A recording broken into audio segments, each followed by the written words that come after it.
જેટલી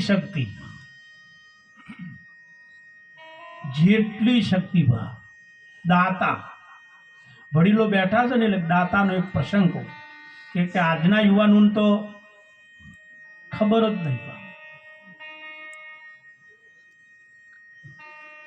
પહેલા આપણે બળદ હતા અને પોસોટિયા પહેરવા માટે પોસોટિયા કહેતા શું કહેતા લાકડાના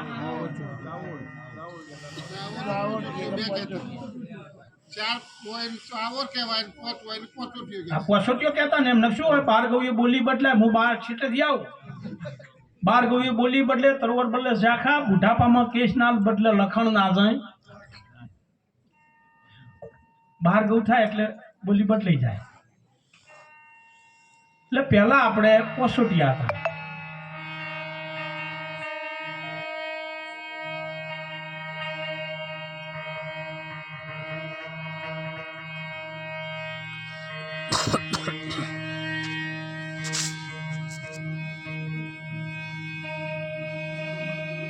ચાર હોય એને સાવીર કહેવાય,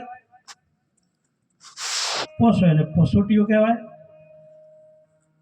હવે આ પોસો પહેરવા જતા ને એને દોતા આવે, એને જે આવે શું કહેવાતા દોતા કહેતા. એ દોતા હોય, દોતા ઉપર નાળો હોય, નાળા ઉપર મોણું હોય અને મોણાની ઉપર પહેરવા વાળું હોય. આ દાતા શબ્દ કેટલો મોટો છે. જે બળદ ચલાઈ જાય છે એક હાથે ને એક હાથે મણામાં આ શું કરે છે આ એની ફરજ બજાવે. આ ફરજ બજાવે છે. દોણા છૂટી જાય એટલે મોણામ જા મોણું શું કરે છે એ ખરખા ધર્મ નિભાવે બા. જેની જોડે ધર્મ છે ને એને મોટા નેનું કે નાત જાત વરણ નથી પા. જો ધર્મ જોણે તો આ કર્મ કરે છે એ ધર્મ નિભાવે છે. અને જે મોણો છે ને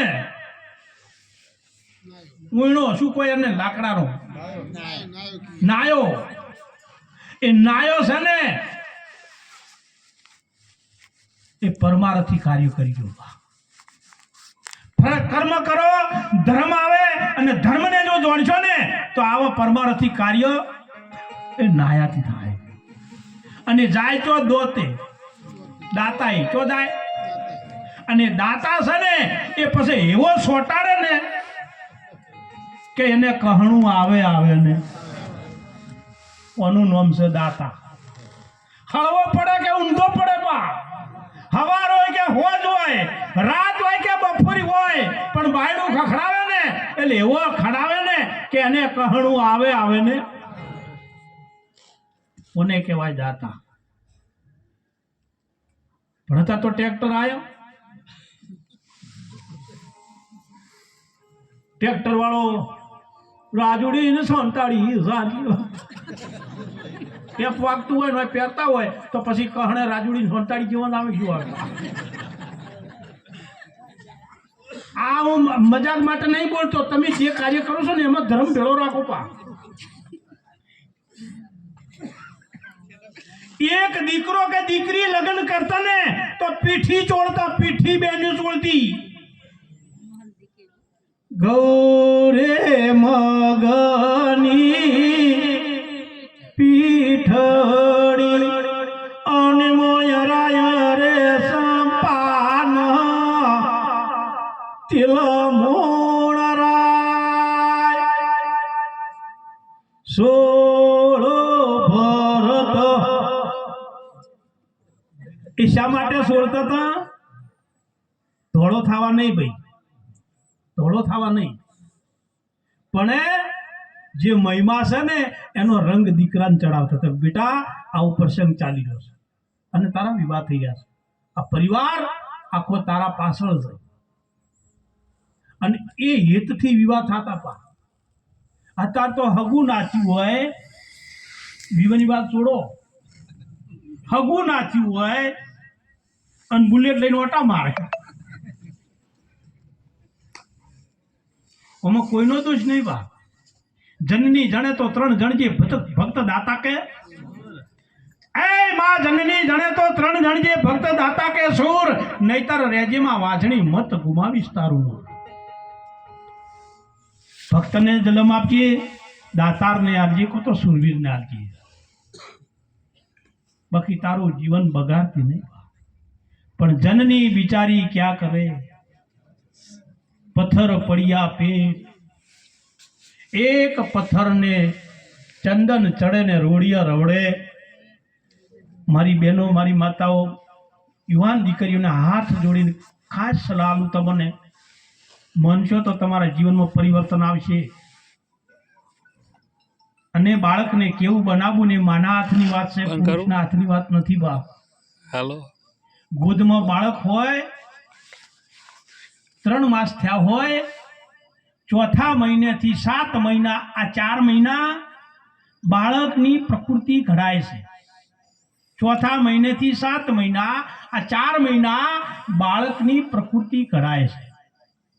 એવા સમયે ભણેલા હોય તો ધાર્મિક પુસ્તકનો અભ્યાસ કરજો. ધાર્મિક વાતાવરણમાં રહેજો. ધાર્મિક જગ્યાએ જઈ, મંદિર હોય, કોઈ તીર્થ હોય, ત્યાં જઈને વાતાવરણમાં રહેજો. ઘેર રહો તો ધાર્મિક વાતાવરણમાં રહેજો. અરે ટીવી જુઓ ને તો ઘણી એવી સિરિયલો આવે છે કથાઓની, ધાર્મિક ચાલુ કરજો બા.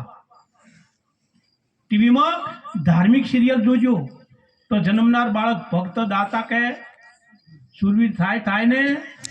પણ ડખો ચાનો છે, ગોદમાં બાળક હોય, 5-6 મહિના થયા હોય, ભાઈ રોટલા કરતા હોય અને ટીવીમાં જેઠો આવે